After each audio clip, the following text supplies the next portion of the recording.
Menjelang perayaan libur Natal 2021 dan Tahun Baru 2022, tempat wisata, kafe, ataupun destinasi lainnya yang menjadi tempat berkumpulnya warga masih boleh buka.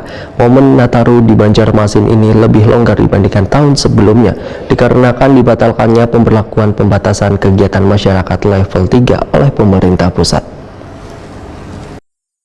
Menjelang perayaan libur Natal 2021 dan Tahun Baru 2022, tempat wisata, kafe, ataupun destinasi lainnya yang menjadi tempat berkumpulnya warga masih boleh buka. Momen Nataru di Banjarmasin ini lebih longgar dibandingkan tahun sebelumnya, dikarenakan dibatalkannya pemberlakuan pembatasan kegiatan masyarakat level 3 oleh pemerintah pusat. Wali Kota Banjarmasin Ibnu Sina wayah ditakoni Prima TV kemarian Kamis 16 Desember 2021 memadahakan, warga wayah perayaan Nataru akan dilonggarkan hingga 50% dari jumlah pengunjung di tempat destinasi wisata, dengan melakukan berbagai peraturan dengan melibatkan TNI, Polri, Dishub pun Satpol PP yang saling berkoordinasi dalam melakukan operasi bersama di beberapa titik di wilayah Banjarmasin yang telah memiliki 6 posko pengamanan yang diharapkan wayah perayaan Nataru nanti berjalan maksimal. Terkait destinasi wisata Siring Banjarmasin, ujar Ibnu Sina, walaupun nantinya dibuka untuk umum, namun warga diminta sebisa mungkin menghindari terjadinya kerumunan, sehingga nantinya akan ditempatkan petugas keamanan untuk turut mengawasi wadah destinasi wisata tersebut.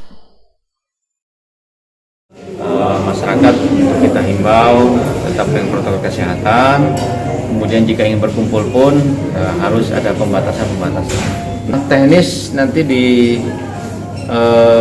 Satpol PP dan juga Dinas Perhubungan tentu berkoordinasi dengan aparat keamanan kita dari polisi dan juga TNI Polri untuk bisa semacam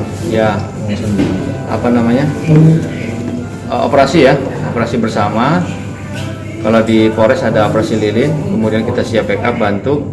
Kemudian posko-posko juga ada 6 posko yang ada di Banjarmasin, dan mudah-mudahan itu bisa maksimal untuk proses pengamanannya.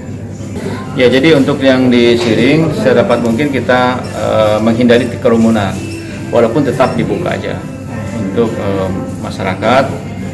Tapi untuk misalnya tidak seperti hari Minggu ya kayak kemarin.